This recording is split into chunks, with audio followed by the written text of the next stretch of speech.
2025 წელს ფინანსთა სამინისტროსთან არსებული დავების განხილვის საბჭოში რეგისტრირებული საჩივრების რაოდენობა მნიშვნელოვნად შემცირდა. თუ 2024 წელს ეს მაჩვენებელი 2557 იყო, გასულ წელს საბჭოში სულ 1671 საჩივარი შევიდა.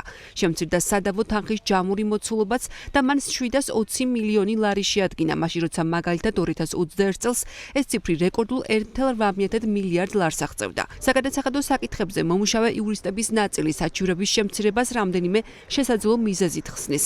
მაგალითად, Tax and Legal Solutions-ის დამფუძნებელი ამბობს, რომ ეს სავარაუდოდ მიუთითებს იმაზე, რომ საგადასახადო და საბაჟო ორგანოები უფრო ნაკლებად იღებენ სადავო გადაწყვეტილებებს.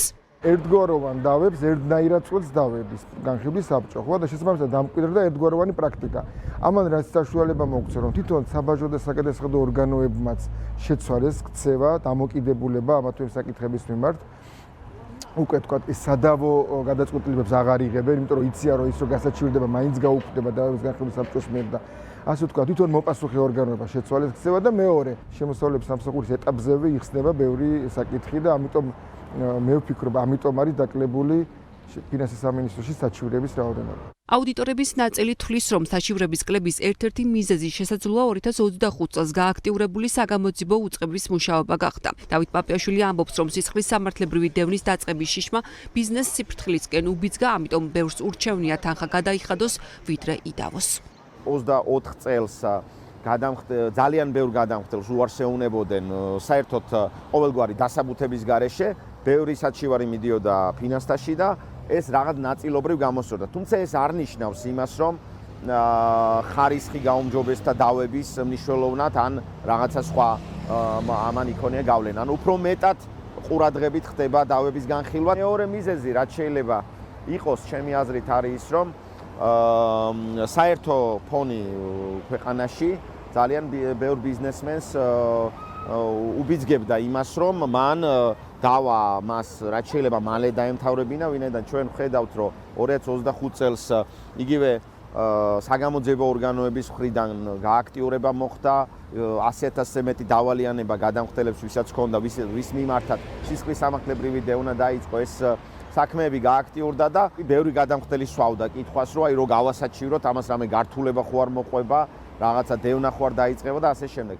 ამანაც შეიძლება გარკვეულწილად იქონია გავლენა. მიუხედავად დავების რაოდენობრივი კლებისა, BDO-ს საგადასახადო მენეჯერი ყურადღებას რამდენიმე კრიტიკულ პრობლემაზე ამახვილებს, რომელიც ბიზნეს სექტორისთვის კვლავ გამოწვევად რჩება. ერთ-ერთ მთავარ სისტემურ ხარვეზად დავების განმხილველი ორგანოს არასაკმარისი დამოუკიდებლობა სახელდება. ხშირია შემთხვევები, როდესაც ფინანსთა სამინისტროს დავების საბჭო საქმეს ხელახალი შესწავლისთვის ისევ იმ შემოსავლების სამსახურს უბრუნებს, რომელმაც დარიცხვა განახორციელა. პრობლემურია საქმეების განხილვა სასამართლოებშიც, სადაც მოსამართლეებს ხშირად სპეციფიკურ ფინანსურ და საგადასახადო საკითხებში სიღრმისეული შესვლა უჭირთ. ჩემი სურვილი იქნებოდა ნამდვილად, რომ სასამართლო სისტემაში ან თუნდაც რაღაც დავების საბჭოს საფუძველზე შეიქმნას სპეციალიზებული დავების გადამწყვეტი ორგანო, რომელიც შემოსავლების სამსახურთან მიბმული არ იქნება, დამოუკიდებელი იქნება თავის გადაწყვეტილებაში და შემოსავლების სამსახურს პრაქტიკას არ მიიღებს, არ გაითვალისწინებს, ეყოლება თავისი ექსპერტები, თუნდაც ფინანსურ საკითხებში, თუნდაც რაღაც არაპირდაპირ გადაანგარიშების საკითხებში, ისევ რო არ დაუბრუნდეს შემოსავლების სამსახურს, იმიტომ რომ ვინც დაგარიცხა იმას რო ავალებ, რომ შეუმცირე, მისთვის ძალიან რთულია, თუნდაც ადამიანური, თუნდაც ფსიქოლოგიური, თუნდაც სხვა მომენტებიდან გამომდინარე. ამიტომ მნიშვნელოვანია, რომ დავის შედეგი, ანუ დავას გადაწყვეტილება, ნაწილობრივ დაკმაყოფილება, ან გადაანგარიშება, ან რაიმე საკითხის ხელახლა განხილვა იქვე, ანუ დავის გამთხილველ ორგანოში ხდებოდეს და არ მიდიოდეს ეს შემოსავლების სამსახურში, იმიტომ რომ მან სუბიექტური გავლენები შეიძლება ახდენდეს გავლენას ასეთ პროცესზე. იურისტები განმარტავენ, რომ დავების სიმცირე მათი განხილვის ვადების შემცირება გამოიწვია და დღეს საჩივრების განხილვა საბჭოში, როგორც წესი, ერთ თვეზე მეტხანს აღარ გრძელდება, თუმცა მთავარ გამოწვევად კვლავ რჩება მიღებული გადაწყვეტილებების აღსრულება. მიუხედავად იმისა, რომ თავად დავის განხილვა დაჩქარდა, მოგებული საქმეების შემდეგ გადასახადების კორექტირებას ბიზნესი ხშირად თვეების განმავლობაში ელოდება.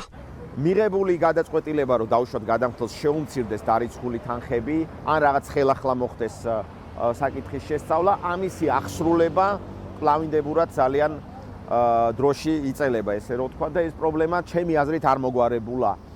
ჩვენ გვაქვს დავების გადაწყვეტილებები, რომელიც რამოდენიმე თვის წინ კი არა, დიდი ხნის წინ არის მიღებული და დღემდე ველოდებით ამის აღსრულებას.